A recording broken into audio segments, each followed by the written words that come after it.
السلام علیکم ورحمۃ اللہ وبرکاتہ۔ الحمدللہ الذی ابدع الافلاک والارضین والصلاة والسلام علی محمد من کان نبیا وآدم بین الماء والطین وعلی آلہ وصحبہ اجمعین۔ حضور کی محبت کا امتحان۔ ایک شخص انڈیا سے فارن میں جاب کے سلسلے میں جاتا ہے، جس کمپنی سے اس کو انٹرویو کے لیے بلایا گیا تھا، اس کمپنی میں اپنے تمام ڈاکیومنٹ لے کر کے حاضر ہو جاتا ہے۔ جو انٹرویو لینے والے تھے اس نے ان کے ڈاکیومنٹ تمام دیکھے، بالکل صحیح تھے، بندے کی کوالیفیکیشن دیکھی، علم دیکھا، سب کچھ صحیح تھا۔ یہ تھیوریکل انٹرویو انہوں نے دیکھ لیا کہ صحیح ہے۔ اب ایک پریکٹیکل انٹرویو انہوں نے اس کا لینا چاہا کہ جو بندہ آیا تھا جاب کے لیے وہ مسلمان تھا اور ماشاءاللہ اس نے چہرے پر داڑھی رکھی ہوئی ہے، تو انہوں نے اس کی داڑھی کو دیکھتے ہوئے ان کے دماغ میں ایک سوال آیا اور ایک امتحان کا ایک پہلو نظر میں آیا۔ انہوں نے یہ کہا کہ آپ کے ڈاکیومنٹ تو سب صحیح ہے، سب کچھ صحیح ہے، ہم آپ کو جاب بھی دے دیں گے، آپ کو ساتھ میں مکان بھی دیں گے اور سفر کے لیے گاڑی بھی دیں گے، لیکن ایک شرط ہے ہماری، وہ شرط پوری کر دو تو تم کو یہ جاب مل جائے گی، جاب تمہاری ڈن۔ تو بولے کیا شرط ہے؟ بولے ہماری شرط یہ ہے کہ جو تم نے چہرے پر داڑھی رکھی ہے یہ داڑھی کو نکالنی پڑے گی، ہم یہودی ہے اور ہماری کمپنی میں یہ داڑھی نہیں چلتی ہے۔ اس نے یہ سنا چونک گیا۔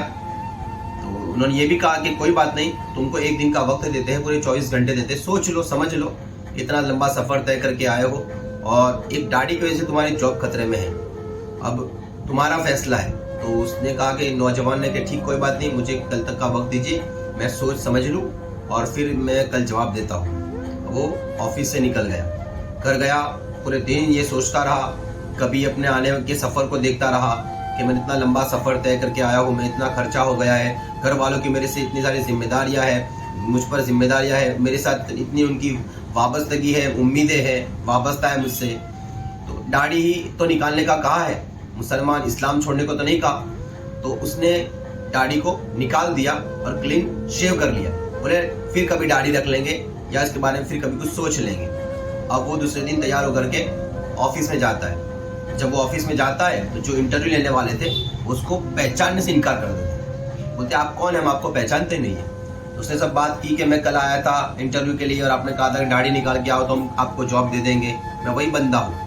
تو انہوں نے کہا کہ اچھا تم وہی ہو۔ تو وہ بولے کہ ہم آپ کا کل انٹرویو لے رہے تھے، کہ آپ کو ہم دیکھنا چاہیں گے کہ مسلمان، کیا ہم نے تعریف سنی ہے کہ بہت مضبوط ہوتے ہیں، اپنے نبی سے بہت محبت کرتے ہیں اور بہت سچے ہوتے ہیں، پکے ہوتے ہیں، ایماندار ہوتے ہیں۔ ہم آپ کی ایمانداری کا ثبوت لینا چاہتے تھے اور آپ اس امتحان کے اندر ناکام ہو گئے۔ جو اپنے نبی کا نہیں ہو سکتا ہے، جو ایک 2 کوڑی کی جاب کے لیے اپنے نبی کا گستاخ ہو جائے، اپنی نبی کی پیاری سنت کو، اپنی پیارے نبی کی پیاری نشانی کو مٹا سکتا ہے، وہ کل کو ہماری کمپنی کو بھی نقصان پہنچا سکتا ہے۔ کل اگر کوئی اور کمپنی والا اگر بڑی آفر کرتا ہے جاب کی تو ہماری کمپنی کو چھوڑ کر کے چلا جائے گا، اور جائے گا نہیں تو ہماری کمپنی کے سیکرٹ بھی ان کو بیچ سکتا ہے، دے سکتا ہے پیسوں کے لیے۔ جو نبی کا نہیں ہو سکتا ہے وہ ہمارا کبھی نہیں ہو سکتا ہے، لہٰذا آپ جائیے، آپ کو ایسی کوئی جاب یہاں پر نہیں ملے گی۔ تو دوستان محترم، اس سٹوری سے، اس واقعے سے ہم کو یہ سیکھنے ملا کہ نبی کی محبت سے بڑھ کر کوئی محبت نہیں ہے۔ یہ زندگی، یہ دنیا، یہ تو صرف 4 دن کی ہے، یہیں پر رہ جائے گی۔ اگر آپ نے کسی بھی وقت ایسا کوئی امتحان آپ کو آئے تو نبی کی محبت کو سب سے آگے رکھنا اور ساری محبتیں نبی کی محبت پہ قربان کر دینا، کیونکہ اللہ اور اس کے رسول کی محبت اگر آپ کے دل میں ہوگی یہ دنیا آپ کے قدموں میں نظر آئے گی۔ لیکن اگر آپ شیطان کے وسوسوں میں آ گئے اور اللہ اس کے رسول کی محبت کو پیٹھ پیچھے رکھ دیا، سائیڈ میں کر دیا اور دنیا کی محبت کو قبول کر دیا، تو یہ سمجھ لیجیے آپ کی ناکامی ہے، اور جب آپ دنیا میں ناکام ہو گئے تو آخرت میں اور محشر میں بھی آپ ناکامیاب ہی رہو گے۔